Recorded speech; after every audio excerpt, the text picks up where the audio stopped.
అన్నదాతను నిండా ముంచిన శనగ, రైతన్న శ్రమ నేలపాలు, దిగుబడి తగ్గడంతో రైతుల్లో ఆందోళన అంటూ కడప జిల్లా ముద్దనూరు ప్రాంతం నుంచి ఒక వార్త వచ్చింది. ఆదివారం ఆంధ్రజ్యోతిలో ఈ వార్త ప్రచురించారు. ఇదేంటో చూద్దాం. ముద్దనూరు ఫిబ్రవరి 8 ఆంధ్రజ్యోతి. అన్నదాతకు దెబ్బ మీద దెబ్బ పడుతూనే ఉంది. పంట చేతికి వచ్చే సమయంలో ప్రకృతి రైతన్నను నిరాశకు గురి చేస్తూ ఉంది. పంట దెబ్బతిని దిగుబడి తగ్గిపోవడంతో రైతన్నల పరిస్థితి దయనీయంగా మారింది.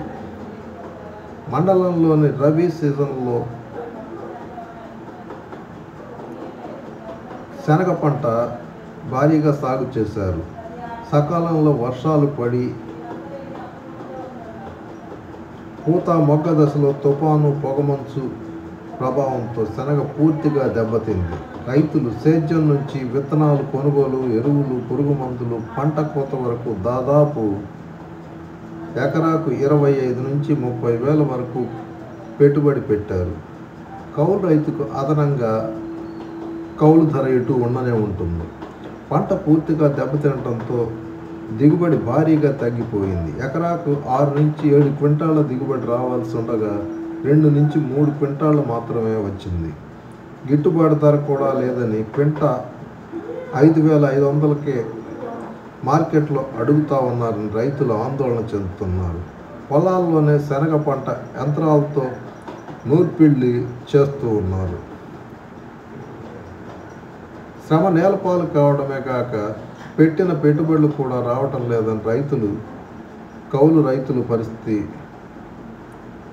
ఆందోళనకరంగా మారింది. వ్యవసాయ అధికారులు శనగ పంట పరిస్థితి, పంట ప్రయోగాలు కూడా చేస్తున్నారు. శనగ రైతులను ప్రభుత్వం ఆదుకోవాల్సిన పరిస్థితి ఎంతైనా ఉంది.